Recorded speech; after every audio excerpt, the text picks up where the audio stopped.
I traveled 400 kilometers to test out these Crelando travel watercolor brushes outside in the freezing cold. So I got these Crelando water brushes from Lidl some years ago and never opened them since I wanted to make a dedicated video using them for the first time. There are 3 different sizes. They have caps like markers and the shafts are hollow plastic barrels to hold water, so they're more portable than normal brushes. You fill them up with water and you can use them outside or while traveling without needing a water jar. I just tried them out in my living room at first. I taped watercolor paper onto a wood board and set it on my lap.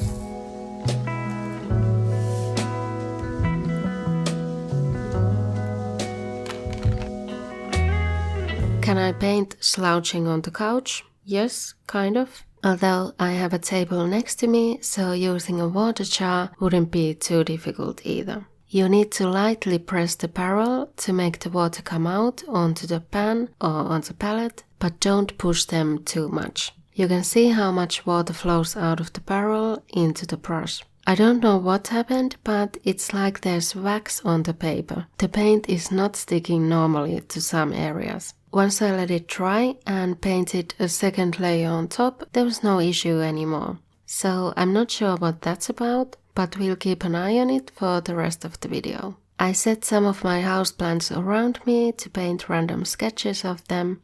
I do think there's a learning curve to using water brushes. They do feel different than a normal brush. They're kind of flimsy and soft. I thought it would be a good idea to test them outside to see how handy or not they actually are. So I cut up some thick 300 GSM watercolor paper into postcard sizes, put them inside a nearly empty postcard watercolor pad, pack them up in a makeup bag with my Cotman Winsor Newton pocket watercolor set, the water brushes clean and filled with water, a set of colored pencils for sketching and a micron pen for inking, and set off on a cruise to Stockholm. This was a birthday cruise for me and my mom in the beginning of March. It's been a typical spring where the snow melts and comes back multiple times, and there was a bit of ice left on the Baltic Sea as we were sailing towards Sweden. The first evening was just for resting and not doing much. In the morning we had gotten to the archipelago of Sweden and could see the houses and piers and cottages from the cabin window and at breakfast. I figured that's what I could paint as we got off the ship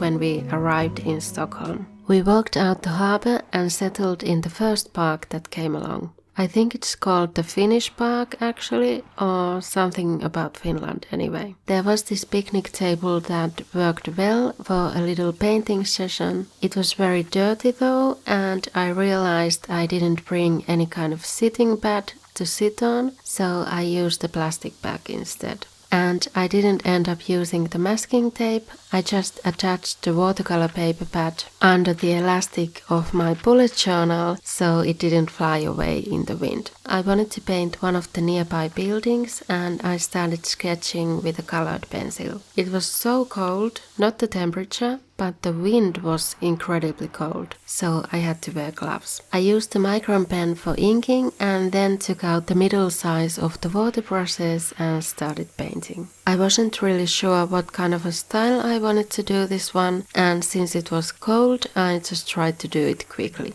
It turned out pretty light, not saturated or contrasted at all. I did try to do a bit of texture for the roof. It was kind of daunting painting outside in the open like this and filming it. I do that very rarely. And I kind of had a bit of stage fright with this first painting. This paint sketch took 12 minutes and by that time the watery paint literally froze on the palette. There was actual ice on my palette and I had to stop for a while. So here's the building I was trying to paint. I was a little rusty, not happy with how it turned out. We decided to walk for a bit, get warmer and find another spot for a different painting. I like the colorful houses in Stockholm and I definitely want to do my own version of these cute paintings you see in the old town of Stockholm. But that will be for another time. I don't paint outside like this much and it was kind of weird carrying the wet painting around while walking. At least it was only the size of a postcard. And although it's very picturesque and cute with the small alleyways and decorative buildings, we didn't visit the old town this time. We were just walking around the neighborhood near the park and did not manage to find another place to sit down and paint, so eventually we circled back to the same park and I just sat down facing a different direction to paint another view. Sorry for the camera lens, by the way. I feel like this camera's been on its last leg for years already. It's still the same one I started with in 2015. But I felt warmed up and I had gotten an idea of what kind of a painting to do next while walking around. So I skipped the sketch and the inking part and just did a loose watercolor painting with the water process instead.